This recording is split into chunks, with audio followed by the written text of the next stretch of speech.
네, 아침에 나온 증권사 리포트 헤드라인 살펴보겠습니다. 첫 번째로 삼성증권입니다. 일본 개미들의 증시 컴백, 시사점은? 이란 제목으로 리포트를 달았는데요. 일본 개미들, 개인 투자자들이 일본 증시에 컴백했습니다. 국내 시장에서 얻을 수 있는 시사점은 바로 뭘까요? 일단 아베 정권의 정책이 좋아지면서 개인들의 투자 환경이 좋아졌기 때문에 컴백했다라고 판단을 하고 있습니다.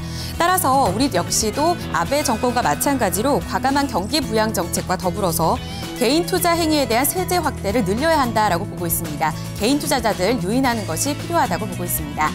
이어서 다음 증권사는 부국증권입니다. 코스피 추가 상승에 대한 발판을 마련한다라고 보고 있는데요.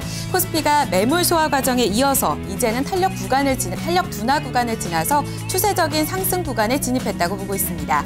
따라서 현재 외국인들 관심권을 고려해봤을 때 경기 대형 민감주들 중심으로 비중 확대를 하자라는 전략을 말하고 있습니다.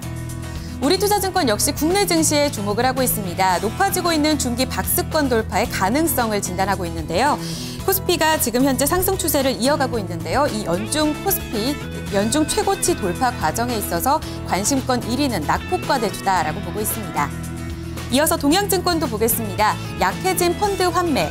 최근에 주식시장의 발목을 잡고 있었던 이 기관들의 주식 펀드 환매가 최근 5년간 추이를 봤을 때 그 기간도 짧아지고 또 강도도 점점 약해지고 있다고 봤습니다. 따라서 코스피의 2000선 안착 과정 조금 더 수월해질 것으로 보고 있습니다. 이어서 나머지 4개의 증권사 리포트도 확인하겠습니다. 한양증권 역시 국내 시장에 초점을 맞추는데요. 수급이 이끄는 이 상승 흐름은 여전히 유효하다라고 보고 있습니다. 외국인 수급에 따라서 코스피 상승 추세 이어갈 것으로 보고 있고요. KDB 대우증권도 이어서 확인하겠습니다. 별그대와 함께 온 하이토우족을 잡아라.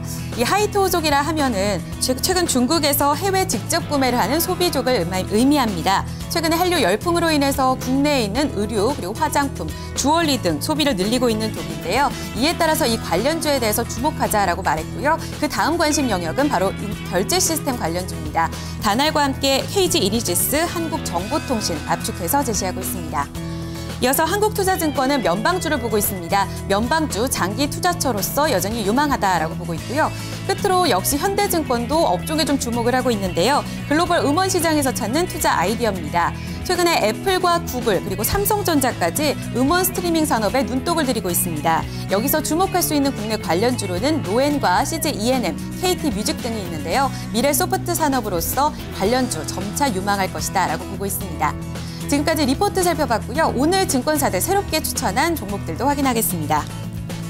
신한금융투자는 GS 홈쇼핑 새롭게 매수 추천에 들어갔고요. 우리투자증권은 대형주에 주목하고 있습니다. 현대제철과 대우조선해양 그리고 기업은행에 주목을 하고 있습니다. 끝으로 삼성증권은 고려아연에 주목을 했는데요. 이 가운데서 현대제철 같은 경우엔 기존 대신증권에서도 주목한 바 있습니다. 포인트 한 번 더 살펴보겠습니다. 1분기 실적 현대제철 같은 경우는 1분기 실적이 좋지가 않았는데요. 두 증권사 모두 2분기부터는 실적이 많이 좋아질 것으로 보고 있습니다. 우선은 하반기에 저가 원료 투입으로 인해서 수익성이 개선될 것으로 보고 있고요. 봉현강 성수기를 맞이해서 판매량 늘어나는 것도 매출 증가에 영향을 줄 것으로 보고 있습니다. 또 이와 함께 내년 사업부문 현대아이스코아의 합병 시너지가 점차 확대될 것으로 보고 있는데요. 이어서 증권사들 또 매수 추천이 제외된 종목도 이어서 확인하겠습니다.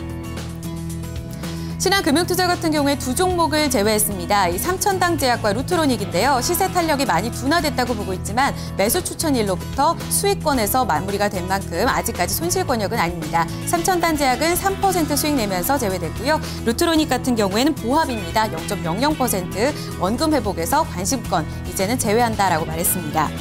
이어서 우리투자증권은 4개의 종목을 제외시켰습니다. S1과 KT, 한국항공우주, 호웨이 모두 제외를 시켰는데요. S1 같은 경우에는 지금 주가 상승세가 조금 약화됐지만 펀더멘털 개선될 전망이기 때문에 여전히 관심권에 두자라는 전략이고요. 한국항공우주 같은 경우에는 이 KFX 사업 연기로 인해서 단기적으로 주가가 변동성 확대될 수 있다고 봤습니다. 끝으로 삼성증권까지 LS를 추천해서 제외시켰습니다. 지금까지 여의도 추천주 확인해봤습니다.